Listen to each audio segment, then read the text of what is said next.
ಯಾವುದೋ ಒಂದು ವೀಡಿಯೋ ನೋಡಿದೆ. ಅದರಲ್ಲಿ ಆ ಹುಡುಗ ಹೇಳ್ತಾನೆ, ಅವ್ನ ಫ್ರೆಂಡ್ ಯಾವುದೋ ಹುಡುಗಿ ನೋಡೋಕೆ ಹೋಗಿದ್ನಂತೆ. ಹುಡುಗಿ ಮನೆಯವರು ಹುಡುಗನ ಪೇ ಸ್ಲಿಪ್ ಕೇಳಿಬಿಟ್ರಂತೆ. ತಗೋ ಶುರು. ಆ ಹುಡುಗನೂ ಸೇರಿ ಆ ಕಾಮೆಂಟ್ ಸೆಕ್ಷನಲ್ಲಿ ಗೊತ್ತಲ್ಲ, ಓ ಹುಡುಗಿ ಮನೆಯವ್ರ ಎಕ್ಸ್ಪೆಕ್ಟೇಷನ್ ಜಾಸ್ತಿ, RTC ಕೇಳಿದ್ರು, ಮ್ಯೂಟೇಷನ್ ಕೇಳಿದ್ರು, ಅತ್ತೆ ಮಾವ ಜೊತೆಗಿರಬಾರ್ದು ಅಂತ ಹೇಳಿದ್ರು, ಏನೇನು ಡಿಮ್ಯಾಂಡು, ಬೆಂಗಳೂರಲ್ಲಿ ಕೆಲಸದಲ್ಲಿರ್ಬೇಕು ಹುಡುಗ, ಅದಕ್ಕೆ ಕೇಳಿದ್ರು, ಇದು ಕೇಳಿದ್ರು. ನಾನು ಕೇಳೋದು ತಪ್ಪೇನು ಅಂತ. ನಿಮ್ಮ ನೆಂಟರಲ್ಲೇ, ನಮ್ಮ ಬಳಗದಲ್ಲೇ, ನಮ್ಮ ಸುತ್ತಮುತ್ತನೇ ಎಷ್ಟು ಜನ ಮೋಸ ಮಾಡಿಲ್ಲ? ಅವನಿಗೊಂದು 10-15 ಸಾವಿರ ಸಂಬಳ ಬರ್ತಾ ಇರುತ್ತೆ, 30,000 ಅಂತ ಹೇಳೋದು, 50,000 ಸಂಬಳ ಅಂತ ಹೇಳೋದು. SLC ಪಾಸ್ ಆಗಿರಲ್ಲ, ಅವನವನು PUC ಆಗಿದೆ ಅಂತ ಹೇಳೋದು.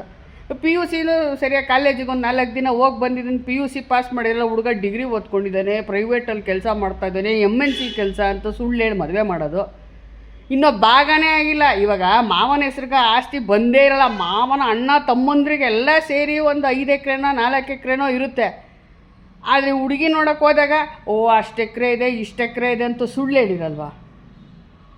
ಹಿಂದೆಲ್ಲ ಕಾಯಿಲೆ ಸಹ ಇದ್ದಾಗ ಮುಚ್ಚಿ ಮದುವೆ ಮಾಡಿದ್ದಾರೆ. ಇವಾಗಲೂ ಇದ್ದಾರೆ. ಅರೇಂಜ್ ಮ್ಯಾರೇಜಲ್ಲಿ ನಡೆಯೋದೇ ಇದು. ಅಷ್ಟು ಸಂಬಳ, ಇಷ್ಟು ಸಂಬಳ, ಅಲ್ಲಿ ಕೆಲಸ, ಇಲ್ಲಿ ಕೆಲಸ, ಅಷ್ಟು ಆಸ್ತಿ ಇದೆ, ಮನೆ ಇದೆ. ಕೆಲವರು ಮದುವೆ ಆಗೋ ಸಲುವಾಗಿ ಅವಾಗ ಕಾರ್ ತೊಗೊಂಡಿರ್ತಾರೆ, ಯಾವುದೋ ಒಂದು ಸೆಕೆಂಡ್ ಹ್ಯಾಂಡ್ ಕಾರ್ ಹುಡುಗಿ ನೋಡೋ ಸಲುವಾಗಿ. ಕಾರ್ ಇದೆ, ಮದುವೆ ಆದ ತಕ್ಷಣ ಕಾರ್ ಮಾರಿಬಿಡೋದು. ಇವಾಗ ಕೇಳಿದ್ದೀವಿ. ಆಮೇಲೆ ಎಷ್ಟು ಬೇಜಾರು ನೋಡು, ಇಷ್ಟು ಸಂಬಳ ಇದೆ, ಏನೋ ಹುಡುಗಿ ಸುಖವಾಗಿರ್ತಾಳೆ ಅಂತ ಕೊಟ್ಟರೆ ನೋಡು ಅವನಿಗೆ 10,000 ಸಂಬಳ. ಮದುವೆ ಆಗಿ ಬಂದಮೇಲೆ ಗೊತ್ತಾಯಿತು ಆಸ್ತಿ ಭಾಗ ಆಗಿಲ್ಲ ಅಂತ. ಏನಿಲ್ಲ ಇಲ್ಲಿ ಕಟಪಟೆ ಅಂತ ಎಷ್ಟು ನೊಂದುಕೊಂಡು ಬೇಜಾರು ಮಾಡಿಕೊಂಡು ಕಣ್ಣೀರು ಹಾಕಿಲ್ಲ ಎಷ್ಟು ಜನ ಹೆಣ್ಮಕ್ಳು. ನಾವೆಲ್ಲ ಎಷ್ಟು ಸ್ಟೋರಿಗಳು ಕೇಳಿಲ್ಲ. ಯಾಕೆ ಕೇಳಿದ್ರೆ ಏನು ತಪ್ಪು? ಇವಾಗ ಹುಡುಗ ಹೊರಕಲಲ್ಲಿ ಕೆಲಸ ಮಾಡ್ತಾಯಿದ್ದಾನೆ ಅಥವಾ ಹನಿವೆಲಲ್ಲಿ ಕೆಲಸ ಮಾಡ್ತಾಯಿದ್ದಾನೆ, ಅವನು 1 ಲಕ್ಷ ಸಂಬಳ, 50,000 ಸಂಬಳ ಇದೆ ತಾನೇ, ಕೊಡಿ ಪೇ ಸ್ಲಿಪ್ನ. ತಪ್ಪೇನು?